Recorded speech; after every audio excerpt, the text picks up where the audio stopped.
जय हिंद दोस्तों। आज हम लोग इस वीडियो में क्लास 9th केमिस्ट्री चैप्टर 2 गति इसके लघु उत्तरीय प्रश्नों को सॉल्व करने वाले हैं। तो इसके पहले वीडियो में हमने इसके अति लघु उत्तरीय प्रश्नों को सॉल्व किया था। अगर आप लोग नहीं देखे हैं तो जाकर देख लेंगे, उसका लिंक डिस्क्रिप्शन बॉक्स में दे दिया गया है। पहला प्रश्न है, तय की गई दूरी और विस्थापन में क्या अंतर है। इसका उत्तर लिखेंगे कि तय की गई दूरी का केवल परिमाण होता है, जैसे कि यह गाड़ी 5 किलोमीटर चला है तो चला है, यह निश्चित है। जबकि विस्थापन को परिमाण और दिशा दोनों होते हैं, यानी कि विस्थापन में यह होता है कि गाड़ी किस दिशा में गया है और गाड़ी कितना किलोमीटर तक चला है, यह दोनों विस्थापन में पता चलता है। जबकि तय की गई दूरी में यह नहीं पता चलता है कि गाड़ी किस दिशा में गई है, सिर्फ उससे यह पता चलता है कि गाड़ी सिर्फ चलकर गई है, लेकिन किस दिशा में गई है ये नहीं बताता है। अगला प्रश्न है, चाल और वेग में अंतर स्पष्ट करें। इसका उत्तर लिखेंगे कि प्रति इकाई समय में तय की गई दूरी चाल कहलाता है, जबकि इकाई समय में वस्तु का विस्थापन वेग कहलाता है। अगला प्रश्न है, धावक की चाल 25 किलोमीटर प्रति घंटा है और साइकिल सवार की चाल 5 मिनट प्रति सेकंड है और साइकिल सवार की चाल 5 मीटर प्रति सेकंड है। इन चालों को घटते हुए क्रम में लिखिए। तो यहाँ पे तो इस क्वेश्चन को सॉल्व करेंगे। तो यहाँ पे देखिए दिया गया है कि धावक की चाल 25 किलोमीटर प्रति घंटा है, जबकि जो साइकिल सवार है उसका चाल 5 मीटर प्रति सेकंड है, यानी कि इसका मीटर में दिया गया है और इसका किलोमीटर में दिया गया है। तो इसको चेंज करने के लिए कि धावक की चाल मीटर में चेंज करेंगे, मीटर प्रति सेकंड में, तो इसको 25 गुना 5/18 यानी कि 5/18 से गुना किया जाता है किलोमीटर को मीटर में चेंज करने के लिए। तो यहाँ पे हो जाएगा, देखिए यहाँ पे कैलकुलेशन करेंगे तो ऊपर ऊपर गुना होगा तो 125, नीचे में बटा 18 हो जाएगा और इससे इसको डिवाइड करेंगे तो हो जाएगा 6.9 मीटर प्रति सेकंड। तो जो साइकिल सवार की चाल है वह 5 मीटर प्रति सेकंड है, तो इसको घटते क्रम में लिखेंगे। तो यहाँ पे देखिए 6.9 था तो इसको घटते क्रम में लिखेंगे तो 6.8, 6.7, 6.6, 6.5, 6.4, 6.3, 6.2, 6.1, 6.0, 5.9, 5.8, 5.7, 5.6, 5.4, 5.3, 5.2, 5.1 तक लिखना है। क्योंकि 5 मीटर प्रति सेकंड तक है तो इसके बीच में जितने भी आएंगे उन सभी को हमें लिखना था। तो यही आप लोग इसका सॉल्यूशन लिख लेंगे। 4 नंबर प्रश्न है, एक समान त्वरण क्या है। इसका उत्तर लिखेंगे कि जब किसी वस्तु के वेग में बराबर समय अंतराल में, चाहे समय अंतराल कितना ही छोटा क्यों ना हो, बराबर परिवर्तन होता है तो उसी को एक समान त्वरण कहा जाता है। जैसे कि कोई गाड़ी या फिर कोई वस्तु 1 सेकंड में 5 मीटर दूरी तय करती है तो वह 2 सेकंड में 10 मीटर दूरी तय करेगी। 3 सेकंड में 15 मीटर, 4 सेकंड में 20 मीटर दूरी तय करेगी। वह एक निश्चित समय में उसको पूरा करती रहती है, इसी को ही एक समान त्वरण कहा जाता है। अगला प्रश्न है, किसी वस्तु की प्रारंभिक चाल 24 सेंटीमीटर प्रति सेकंड है और त्वरण -4 सेंटीमीटर स्क्वायर है। रुकने से पहले वस्तु द्वारा तय की गई दूरी ज्ञात करें।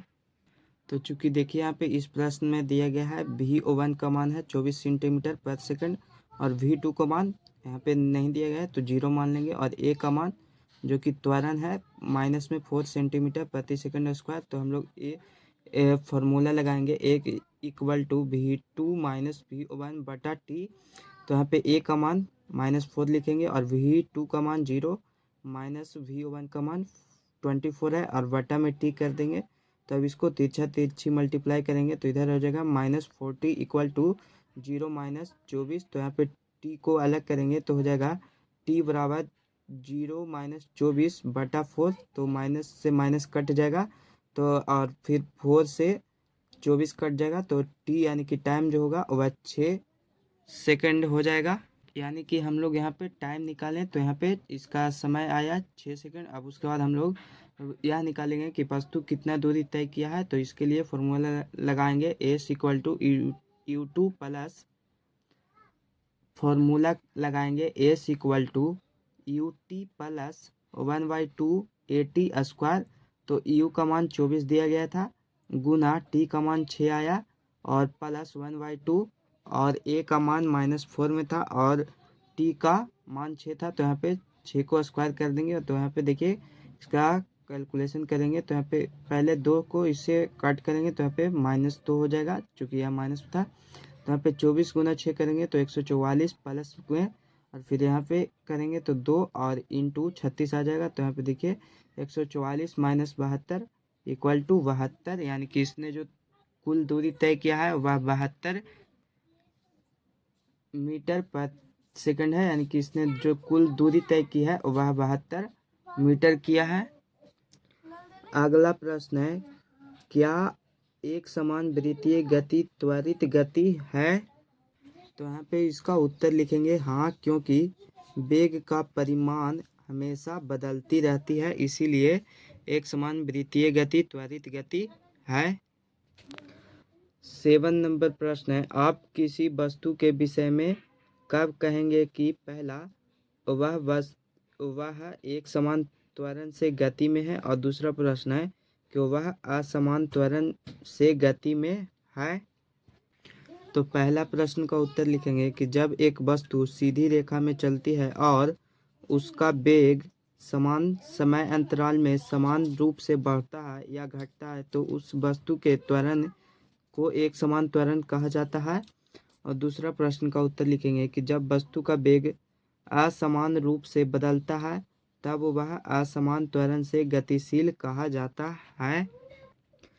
8 नंबर प्रश्न है, निम्नलिखित में कौन सी अवस्थाएं संभव है? प्रत्येक के लिए एक उदाहरण दे। पहला प्रश्न है, कोई वस्तु जिसका त्वरण नियत हो परंतु वेग शून्य हो। और इसका दूसरा प्रश्न है कि कोई वस्तु किसी निश्चित दिशा में गति कर रही हो तथा त्वरण उसके लंबवत हो। इसका उत्तर लिखेंगे कि दोनों अवस्थाएं संभव है। पहला का उत्तर लिखेंगे कि ऊर्ध्वाधरता ऊपर की ओर फेंकी जाती है तब वह वस्तु जब उच्चतम बिंदु पर पहुंचती है तब क्षण भर के लिए उसका वेग शून्य होता है परंतु त्वरण नियत रहता है। और दूसरा प्रश्न का उत्तर लिखेंगे कि प्रक्षेप्य में जब वस्तु उच्चतम बिंदु पर पहुंचती है तब उसका वेग क्षैतिज दिशा में आगे की ओर होता है जबकि उसका त्वरण उसके लंबवत नीचे की ओर होता है। 9 नंबर प्रश्न है, एक खिलौना कार द्वारा की गई पूर्ण यात्रा का स्थिति समय ग्राफ 2.34 यहाँ पे दिखाया गया है। किन अवधियों के बीच कार सबसे तेज चल रही है? किस अवधि में कार रुकी हुई है? निर्देशक रेखा पर किस अवधि में कार धनात्मक दिशा में है और किस अवधि में ऋणात्मक दिशा में चलती है? हमें इस चित्र को देखकर बताना है। तो पहला प्रश्न का उत्तर लिखेंगे कि 0 से, यहाँ पे देखिए 0 से 3 घंटे के बीच में गाड़ी थी वह बहुत ही ज़्यादा स्पीड यानी कि बहुत ही ज़्यादा तेज़ चल रही थी। फिर दूसरा प्रश्न का उत्तर लिखेंगे कि 0 यानी कि प्रारंभ और 12 अंतिम समय यहाँ तक के बीच में यह कार रुकी हुई है। और तीसरा प्रश्न का उत्तर लिखेंगे कि 0 से 3 घंटे के बीच में गाड़ी धनात्मक दिशा में चल रही है यानी कि इस तरह से आगे की ओर बढ़ रही है। फिर उसके बाद लास्ट 4 नंबर प्रश्न का उत्तर लिखेंगे कि 8 से 12 यहाँ से यहाँ तक के बीच में गाड़ी जो कि ऋणात्मक दिशा में चल रही है यानी कि इसका जो स्पीड है वह माइनस में जा रहा है यानी कि धीरे धीरे कमता जा रहा है। तो आप लोग लिख लेंगे। अगला प्रश्न है चित्र 2.35। ये देखिए यहाँ पे है चित्र 2.35 में दो वस्तुओं ए और बी की गति का दूरी समय ग्राफ दिखाया गया है। दोनों में किस ग्राफ की ढाल अधिक है? दोनों में कौन सी वस्तु तेज चल रही है? किस समय पर वस्तु ए वस्तु बी से आगे निकल जाएगी? किस स्थिति पर दोनों वस्तुएं मिलेगी। और फिर लास्ट प्रश्न है कि 10 सेकंड और 50 सेकंड पर उनकी स्थिति क्या है।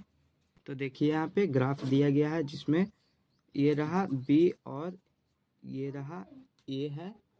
तो यहाँ पे दो वस्तुओं की जो दूरी ग्राफ दिया गया है उसमें बी का ये रहा दूरी ग्राफ और ए का दूरी ग्राफ ये है।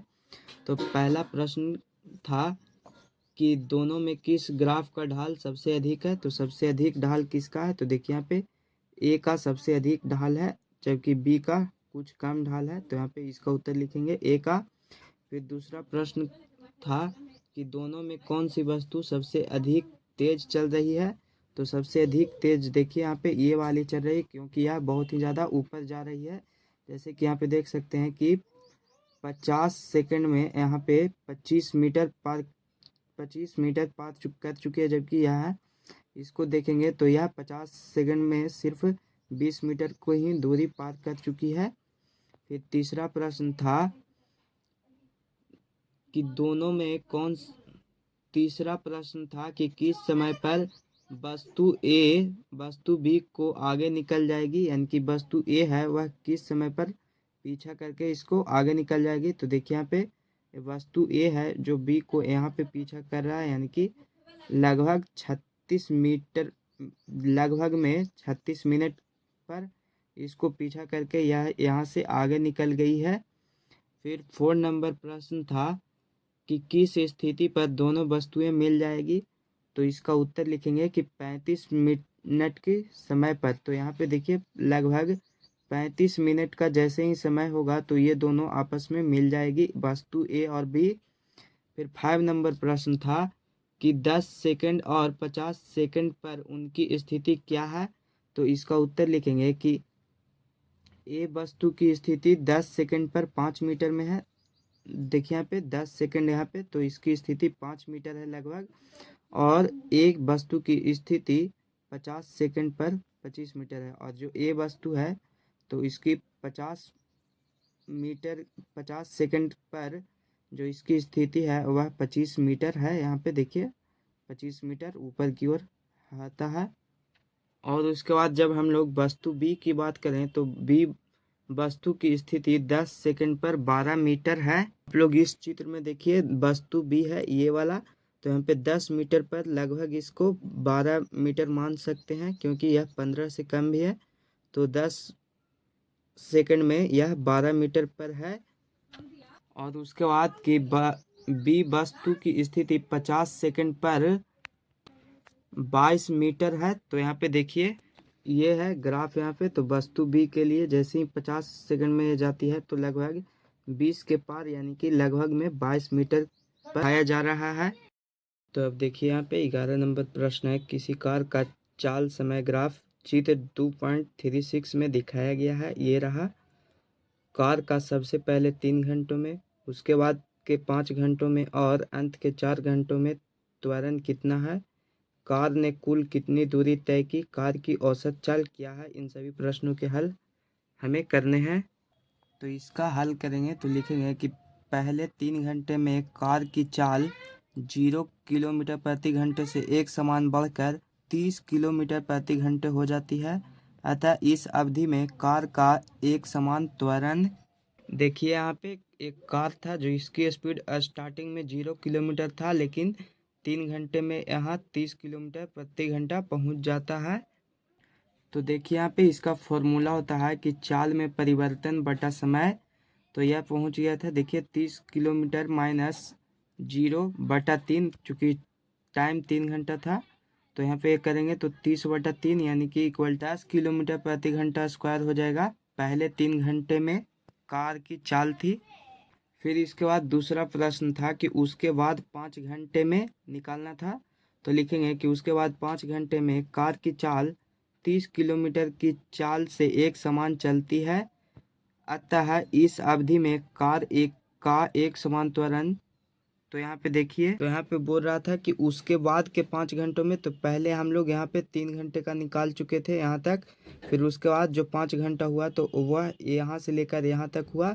तो चूंकि गाड़ी की स्पीड स्टार्टिंग में 30 किलोमीटर था और यही अंतिम यहाँ 5 घंटों तक भी इसका स्पीड में कोई चेंज नहीं होता है, यानी कि वह 30 किलोमीटर प्रति घंटा की चाल से ही चल रहा था। तो उसका त्वरण निकालेंगे।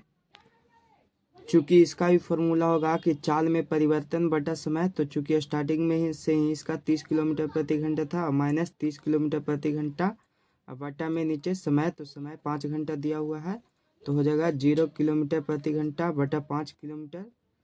तो करेंगे तो इसका हो जाएगा 0 किलोमीटर प्रति घंटा स्क्वायर।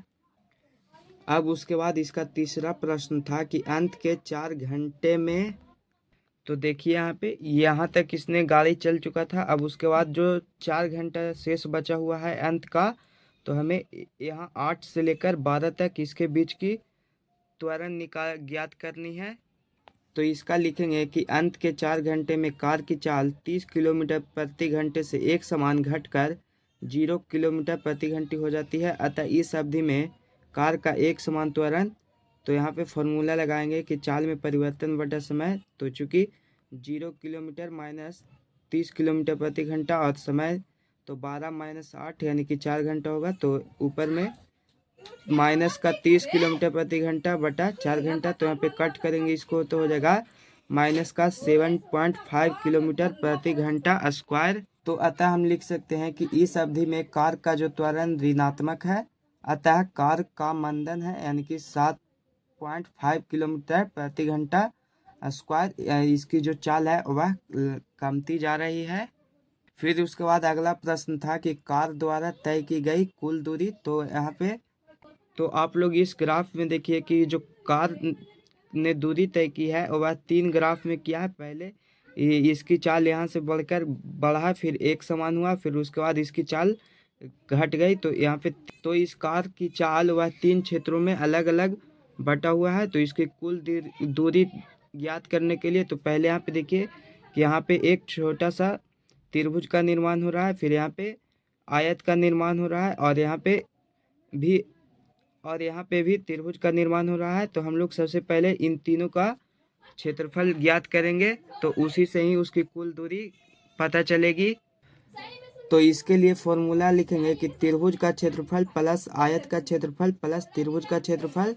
त्रिभुज का क्षेत्रफल होता है 1/2 इंटू आधार गुना ऊंचाई। तो यहाँ पे देखिए इसका हाइट है 30 किलोमीटर और जो आधार है वह 3 घंटा है। तो यहाँ पे इसको लिख लेंगे 1/2 गुना 3 गुना 30 प्लस में आयत का क्षेत्रफल।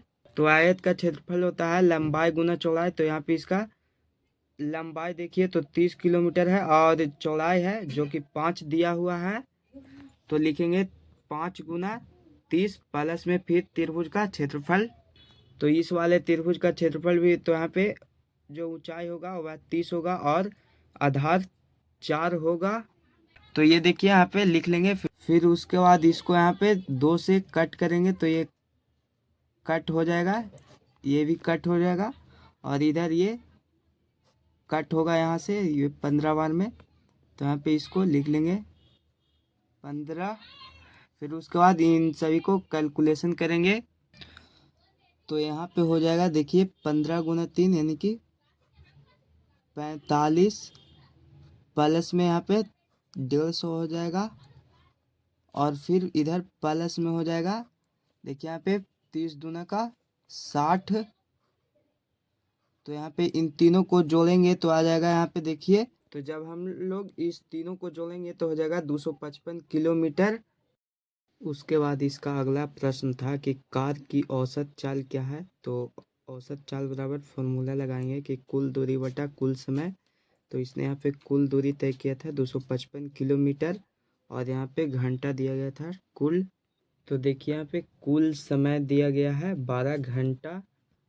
तो हम लोग इजीली यहाँ पे लिखेंगे कि कुल दूरी 255 किलोमीटर और बटा में कुल समय 12 घंटा है। इसको कट करेंगे तो हो जाएगा 21.25 किलोमीटर प्रति घंटा कार की औसत चाल है।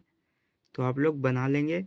अब इसका अगला प्रश्न की ओर चलते हैं। अब इसका लास्ट 12 नंबर प्रश्न है, प्रमाणित करें कि v square equal to you square plus 2as, जहाँ यू भी ए एवं एस के अर्थ सामान्य है। तो हम लोग लिखेंगे कि यहाँ यू जो कि प्रथम वेग है, भी अंतिम वेग, ए त्वरण है और एस दूरी है। तो प्रूव करना है हमें वी स्क्वायर बराबर यू स्क्वायर प्लस 2as। तो इसको लिए हम लोग लिखेंगे कि त्वरण तथा गति के समीकरण से हम लोग इसको प्रूव करेंगे। त्वरण का फॉर्मूला होता है a equal to we minus you बटा टी, तो इसको हम लोग समीकरण 1 मानेंगे। और गति का सूत्र होता है s equal to u t plus 1/2 AT², तो इसको हम लोग समीकरण 2 मान लेंगे। उसके बाद लिखेंगे कि समीकरण 1 को हल करने पर, तो यहाँ पे पहले हम लोग समीकरण 1 को हल करेंगे। समीकरण 1 था a equal to we minus you बटा टी, तो यहाँ पे इसको करेंगे, चूँकि यह भागा में है तो इसको तिरछा तिरछी मल्टीप्लाई करेंगे तो हो जाएगा a t equal to we minus u, या फिर हम लोग इसको यह ऐसे लिख सकते हैं कि t equal to we minus you बटा ए। उसके बाद प्रूव्ड करने के लिए लिखेंगे कि अब समीकरण 1 का मान समीकरण 2 में रखेंगे। तो यहाँ पे समीकरण 2 है s equal to u t plus 1/2 AT², तो जहाँ पे टी का मान, तो समीकरण 2 में जहाँ पे टी रहेगा उस स्थान पे टी का मान समीकरण 1 वाला रखना है। लिखेंगे कि एस इक्वल टू यू और टी का मान वहाँ पे आया था वी माइनस यू बटा ए प्लस 1/2a, और यहाँ पे भी टी है तो इसका भी मान लिखेंगे कि वी माइनस यू बटा ए, इसका स्क्वायर कर देंगे।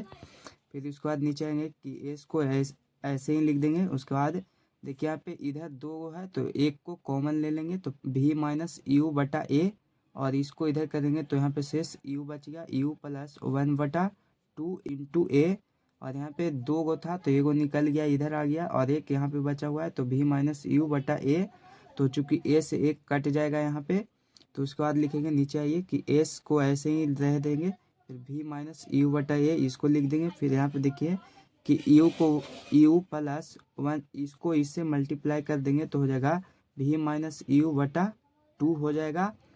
फिर नीचे आइए उसके बाद, तो यहाँ पे s equal to we minus you बटा ए इंटू यहाँ पे इसको ब्रैकेट लिखेंगे, फिर यू के नीचे कुछ भी नहीं है तो हम लोग यहाँ पे 1 लगा सकते हैं यहाँ पे, तो हो जाएगा देखिए यू बटा 1 प्लस वी माइनस यू बटा 2।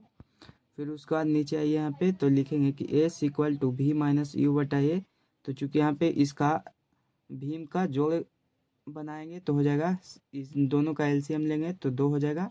फिर यहाँ पे हो जाएगा 2u plus we minus you. तो उसके बाद नीचे लिखेंगे कि S equal to we minus you बटा ए, तो चूँकि यहाँ पे 2u है तो इसमें से एक u घट जाएगा तो हो जाएगा u प्लस वी बटा 2 हो जाएगा।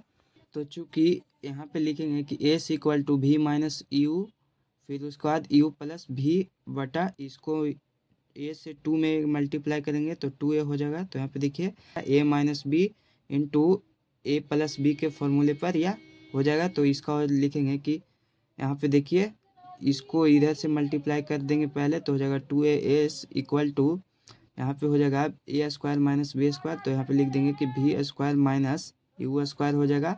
देखिए यहाँ पे हम लोग इधर करेंगे कि 2as को लिख देंगे और यह माइनस में है तो इधर लाएंगे तो प्लस में हो जाएगा यू स्क्वायर इक्वल टू, और यह इधर चला जाएगा वी स्क्वायर हो जाएगा।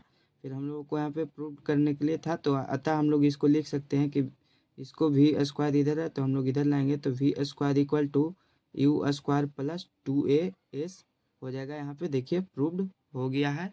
तो यहाँ पे इसके सारे प्रश्न सॉल्व हो चुके हैं, और अभी तक आप लोग इसके अति लघुत्तरीय और दीर्घोत्तरीय प्रश्नों के हल नहीं देखे हैं तो जाकर देख लेंगे, उसका भी लिंक डिस्क्रिप्शन बॉक्स में दे दिया गया है। आप सभी का अपना यूट्यूब चैनल। तो फिर मिलेंगे हम लोग एक नए वीडियो के साथ, तब तक के लिए जय हिंद जय भारत।